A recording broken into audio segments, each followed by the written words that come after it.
Однажды мы задумались, с какими проблемами сталкивается молодежь Кыргызстана, о чем они думают и что их волнует. Что больше всего волнует молодежь?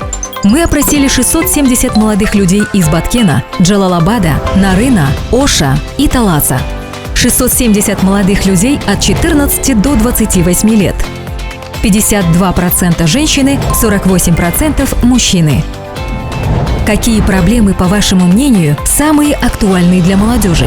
Нет работы, нет доступа к услугам, нет качественного образования, нет развивающих курсов, нет возможности участия в важных решениях, нет решения конфликтов, нет равноправия.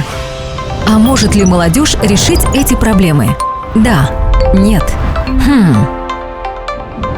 Если да, то как это можно сделать? В принципе, можно обратиться к местным властям. Вообще-то, молодежь может сама объединиться. Почему бы не обратиться к общественным организациям? Или же обратиться к районным и национальным органам власти? Но что вас останавливает? Многие думают, что у молодежи нет опыта, нет интереса, нет поддержки, нет права голоса. Тогда что нужно сделать, чтобы это изменить?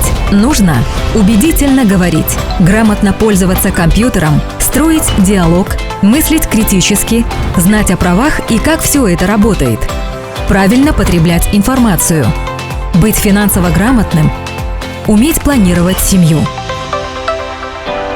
Молодежь видит, молодежь знает, молодежь может.